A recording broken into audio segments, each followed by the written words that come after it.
दोस्तों आज भी कभी जब टाइटैनिक का जिक्र होता है तो हमेशा उसके एक्सीडेंट से जुड़ी बात जरूर की जाती है। अक्सर लोग यह सोचते हैं कि जिस वक्त टाइटैनिक डूबा होगा उस वक्त का मंजर कैसा होगा। दरअसल उस भयावह रात में हुआ टाइटैनिक का एक्सीडेंट इतना खतरनाक था कि उसके मलबे को ढूंढने में करीब 75 साल का समय लग गया। कहते हैं ना, भगवान द्वारा बनाई गई कुदरत से खिलवाड़ करने का नतीजा बहुत ही खतरनाक होता है और बस ऐसा ही हाल टाइटैनिक के साथ हुआ। टाइटैनिक जहाज एक कभी नहीं डूबने वाला जहाज था।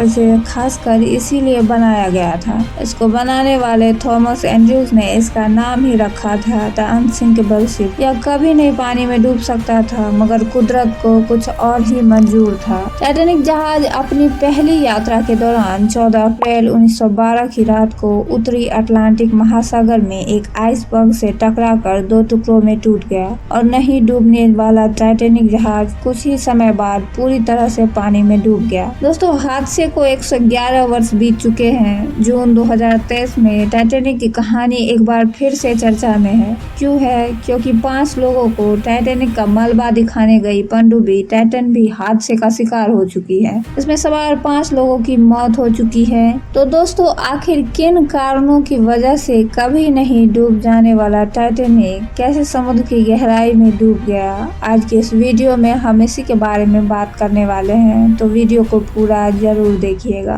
The white star line company ने 17 सितंबर 1908 को टाइटैनिक जहाज बनाने का जिम्मा हार्लैंड एंड वुल्फ कंपनी को दिया था। इसके बाद हार्लैंड एंड वुल्फ कंपनी ने 31 मार्च 1909 को टाइटैनिक जहाज बनाने का काम शुरू कर दिया और यह काम उन्होंने कुल 26 महीने की कड़ी मेहनत और मशक्कत के बाद आखिरकार 31 मई 1911 को दुनिया का सबसे बड़ा जहाज बनाकर खड़ा कर दिया। टाइटैनिक जहाज देखने में काफी विशाल था। इस बात का आप अनुमान इससे लगा सकते हैं कि अगर टाइटैनिक जहाज को खड़ा कर दिया जाए तो यह उस समय की 7 मंजिल इमारतें भी इसके सामने कुछ नहीं लगती। यह काम करीब 3000 कर्मचारियों के सहयोग के साथ हुआ और इसे बनाने में 2 लोगों की जान भी चली गई। इसे बनाने में कुल निवेश राशि $7.5 मिलियन था। उस समय की राशि को आज के समय की राशि से तुलना करें तो यह राशि करीब $150 मिलियन होगा। टाइटैनिक जहाज बनने के ठीक अगले वर्ष ही 10 अप्रैल 1912 को यह अपने सफर के लिए तैयार हो गया। करीब 2200 यात्री और क्रू मेंबर को लेकर यह इंग्लैंड के साउथहैम्पटन से अमेरिका के न्यूयॉर्क सिटी के लिए रवाना हो गया। पहले 2 दिन इसका सफर उत्तरी अटलांटिक महासागर में सही ढंग से हुआ, मगर अचानक से मौसम खराब होने की वजह से उत्तरी अटलांटिक महासागर में भीषण पानी के ऊंचे ऊंचे बवंडर बनने लगे। मगर इस भीषण बवंडर से किसी भी तरह की कोई क्षति टाइटैनिक जहाज को नहीं हुई।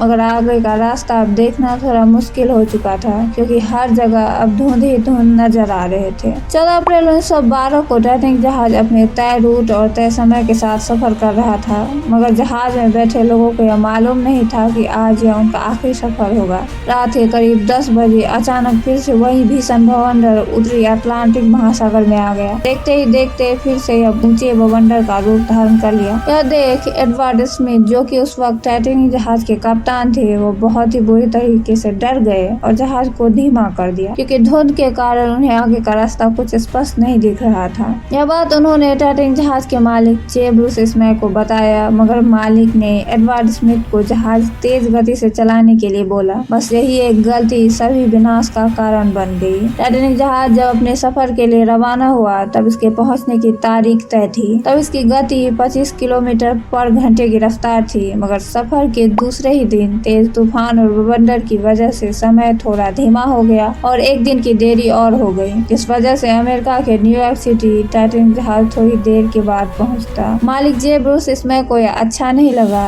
इस वजह से जब 14 अप्रैल 1912 की रात को 10 बजे भीषण बवंडर आया, तब टाइटैनिक जहाज के मालिक ने एडवर्ड स्मिथ को जहाज तेज गति से चलाने के लिए बोला। एडवर्ड स्मिथ ने टाइटैनिक जहाज की गति 43 किलोमीटर पर आवर कर दिया। टाइटैनिक जहाज पहले 1 घंटे तूफान के बीच काफी अच्छे से चला, मगर तूफानी काली रात की वजह से एडवर्ड स्मिथ को आगे का सफर अच्छे से दिखाई नहीं दे रहा था। रात 11:30 बजे को एक के बाद एक अचानक से 6 बड़े बड़े बर्फ की चट्टाने की चेतावनियां कप्तान एडवर्ड स्मिथ को मिली। जब तक वह कुछ समझ पाते, टाइटैनिक जहाज की रफ्तार इतनी ज्यादा तेज थी कि उसे अचानक से रोकना लगभग असंभव था। इसीलिए एडवर्ड स्मिथ ने जल्दबाजी में टाइटैनिक जहाज को दायां घुमाया और वह एक बड़े आइसबर्ग से टकराने से बच गए, मगर अभी भी उनके सामने ऐसी 5 बड़े-बड़े बर्फ की चट्टानें थी। देखते ही देखते वो लगभग सभी आइसबर्ग को अपनी सूझबूझ से पार करा गए, मगर वो अपना रास्ता तय किए गए रूट से थोड़ा भटक चुके थे। कुछ दूर जाने के बाद लगभग 11:40 को एक और बड़े आइसबर्ग होने की आपातकालीन सूचना मिली, मगर इस बार जब तक एडवर्ड स्मिथ कुछ समझ पाते तब तक टाइटैनिक जहाज उस आइसबर्ग से जा टकराया। टकराने का प्रभाव इतना तेज गति था कि टाइटैनिक जहाज 2 हिस्सों में टूट गया। टाइटैनिक जहाज में सफर कर रहे कुल 2200 यात्रियों और क्रू मेंबर्स के बीच अफरा तफरी मच गई। सब अपनी जान बचाने के लिए इधर उधर भागने लगे और टाइटैनिक जहाज धीरे धीरे उत्तरी अटलांटिक महासागर की गहराई में समाता जा रहा था। कुछ लोग जान बचाने के लिए टाइटैनिक जहाज से समुद्र में कूद गए, मगर समुद्र के पानी का तापमान -2 डिग्री सेल्सियस था, जिसके कारण डूबने वाले की मौत ठंड के कारण 5 मिनट के अंदर ही हो गई। टाइटैनिक जहाज में कुल 20 लाइफ बोट्स थी। एक लाइफ बोट्स में कुल 58 यात्री ही सवार हो सकते थे। ऐसे में 2000 लोगों को बचाना लगभग असंभव था। और जिस जगह टाइटैनिक जहाज का हादसा हुआ था वहां से जमीन 640 किलोमीटर की दूरी पर थी। मतलब साफ था कि टाइटैनिक जहाज में सफर कर रहे यात्रियों को बचाने के लिए तत्काल कोई टीम नहीं आएगी। ऐसे में जो बच्चे और महिलाएं थे उन्हें जल्दी जल्दी लाइफ बोट्स में बिठा दिए गए और जो क्रू मेंबर्स और टाइटैनिक जहाज में बचे रह गए यात्री थे उन्होंने अपने अंतिम समय में एक साहस का प्रमाण दिया। सब मिलकर एक गाने का धुन दोहराने लगे और अपनी अंतिम समय को अच्छे से देखते रहे। करीब 2.5 घंटे बाद तकरीबन 2:20 को